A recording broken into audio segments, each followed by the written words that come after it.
Mister win, জয় এবং তাদের দুই মেয়ে তারা ব্যাংকক থেকে থাইল্যান্ডে শিফট হয়।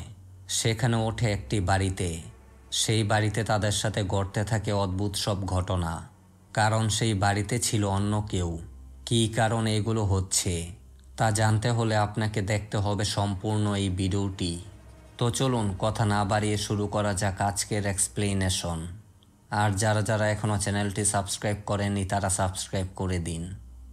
মুভি শুরুতে আমরা নিকে দেখতে পাই। সে দৌড়ে পালাচ্ছিল, তখন তাকে ধরে ফেলে বুমার। সে কালো জাদু করেছিল, তাই তাকে ধরা হয়েছে তার ভেতরের জিনকে তাড়ানোর জন্য।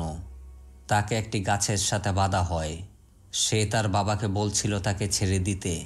হঠাৎ করেই তার উপর ভর করে একটি জিন। সে তার হাতের বাঁধন খুলে ফেলে, নিজের একটি চোখ খুলে হাতে নেয়।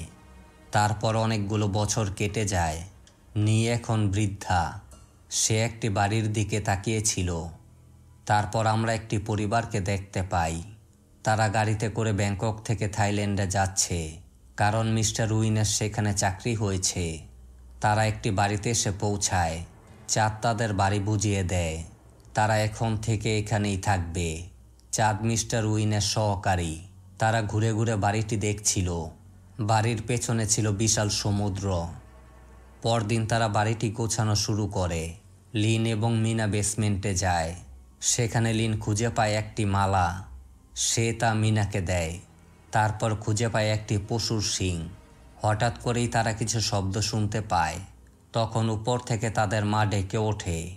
মিনা শিংটি পকেটে নিয়ে উপরে যায়। রাতে মিনার ঘুম ভেঙে যায়। সে পানি খেয়ে উপরে আসে।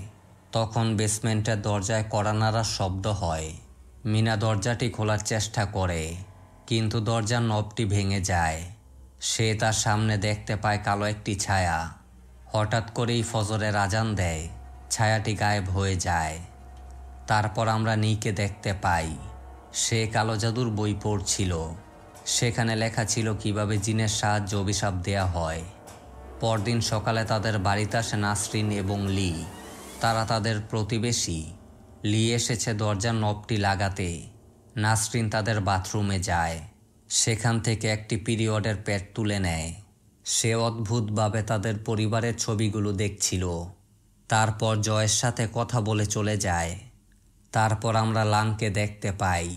তিনি হচ্ছেন একজন কবিরাজ, আর তিনি নাসরিনের ভাই। তিনি একটি মেয়ের উপর ভর করা জিন তাড়ান। তারপর মেয়েটির পরিবার মেয়েটিকে নিয়ে চলে যায়। তখন নাসরিন লাংকে বলে তাকেই জাদুবিদ্যা শেখাতে, কিন্তু লাং না করে দেয়, কারণ কোনো মেয়ের কবিরাজ হওয়া ঠিক নয়। তখন নাসরিন বলে সে যদি তাকে এগুলো শেখাতে না পারে তাহলে যেন তার একটি কাজ করে দেয়। তারপর লাংয়ের হাতে মিস্টার উইনের পরিবারের একটি ছবি দেয়। রাতে জয় এবং উইন ঘুমিয়েছিল। কেউ জয়ের উপর থেকে কাঁথাটি টানছিল। জয়ের ঘুম ভেঙে যায়। সামনের জানালাটি খোলা ছিল। সে তা বন্ধ করতে গেলে নিচে দেখতে পায় অদ্ভুত চেহারার কাউকে।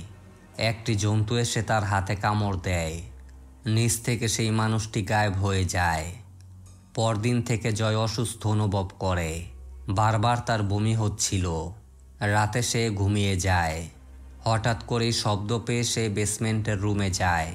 তারপর ধীরে ধীরে নিচে নামে। লিন সেখানে বসে কাঁচা মাংস খাচ্ছিল। তিনি ভয়ে উপরে আসেন। চেয়ারটি নিজে থেকেই দুলছিল। দরজাটিও লক ছিল। তার পেছন উদয় হয় সেই অদ্ভুত মানুষটি। হঠাৎ করেই তার ঘুম ভেঙে যায়, অর্থাৎ এই সব কিছুই স্বপ্ন ছিল। সিন শিফট হয়। আমরা নাসরিনের দেয়া সেই ছবিটি দেখতে পাই। লাং ছবির উপরে কিছু লিখে দেয়। তারপর কোনো একটি কালো জাদুর রিচুয়াল করে। এদিকে জয় মিনাকে নিয়ে বাজারে এসেছে। তারা গাড়ি নিয়ে ফেরার পথে গাড়িটি বন্ধ হয়ে যায়। ইঞ্জিনটি স্টার্ট হচ্ছিল না। একটু দূরেই দাঁড়িয়েছিল সেই অদ্ভুত মানুষটি। হঠাৎ করেই সে গায়েব হয়ে যায়। তারা এটি চোখের ভুল ভেবে সামনে আগায়। অন্য পাশ থেকে একটি গাড়ি এসে ধাক্কা দেয়। মিনা সেখানেই মারা যায়। অন্যদিকে উইন রাস্তায় দাঁড়িয়েছিল। সে তার পেছনে কাউকে দেখতে পায়। পরক্ষণেই সে গায়েব। তারপর গাড়িটি স্টার্ট করে। তার সামনে আসে সেই অদ্ভুত মানুষটি। উইন প্রচণ্ড ভয় পায়। তখন চাঁদ এসে অ্যাক্সিডেন্টের খবর দেয়। উইন দৌড়ে হসপিটালে আসে। মিনা আর বেঁচে নেই। লিন প্রচণ্ড কান্না করছিল।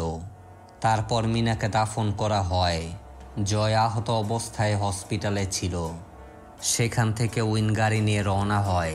নাসরিনের নাম্বারে বারবার কল করছিল, কিন্তু নাসরিন তখন ব্যস্ত ছিল কালো জাদুতে।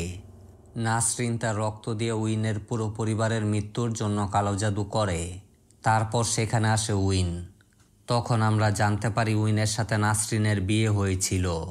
তারপর নাসরিনের পেটে বাচ্চা আসে, কিন্তু উইন বাচ্চার জন্য প্রস্তুত ছিল না। তাই সে নাসরিনকে বাচ্চাটি নষ্ট করতে বলে। এই বিষয়টি নিয়ে তারা দুজন আলাদা হয়ে যায়, কিন্তু নাসরিন তার বাচ্চাটিকে বাঁচাতে পারেনি।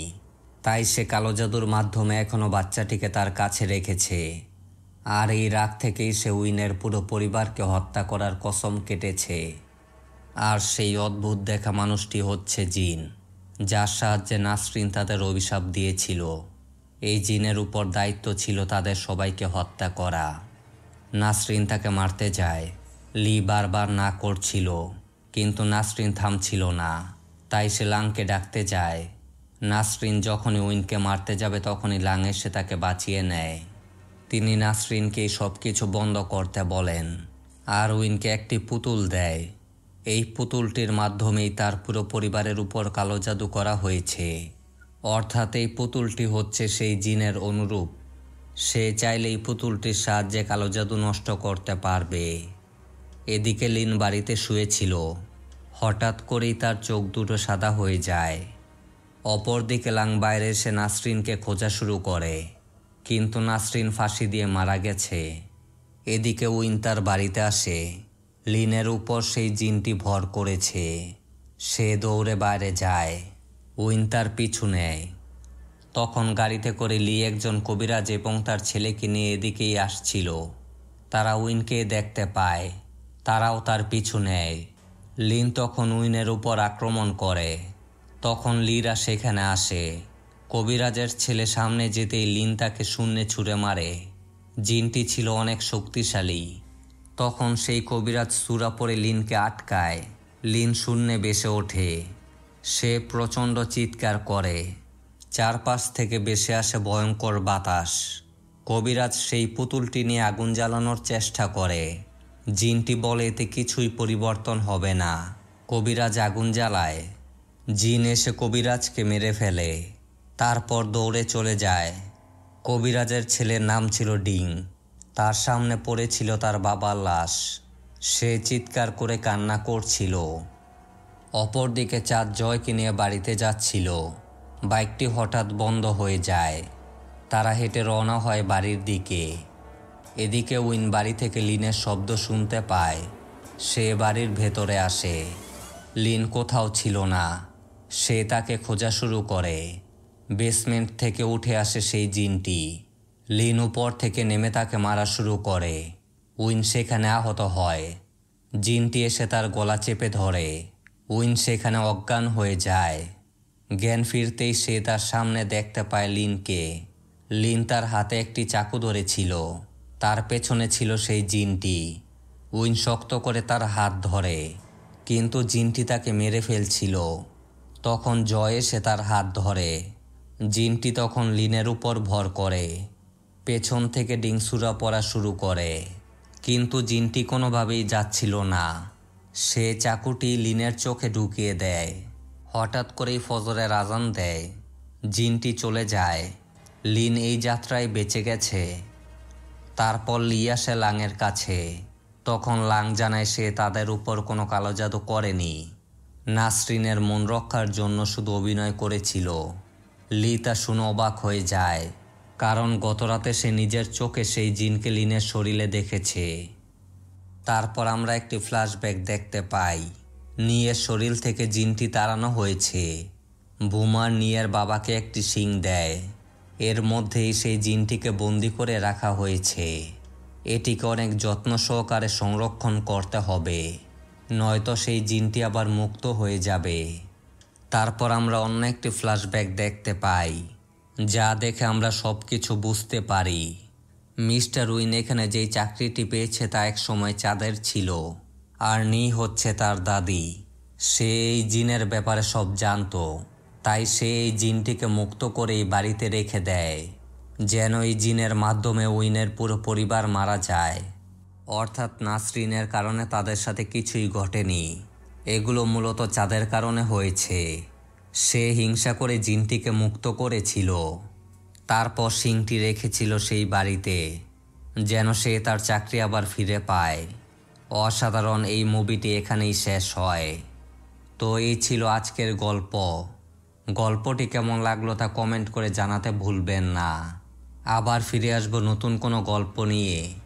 ততদিনের জন্য সবাই ভালো থাকবেন, সুস্থ থাকবেন। আল্লাহ হাফেজ।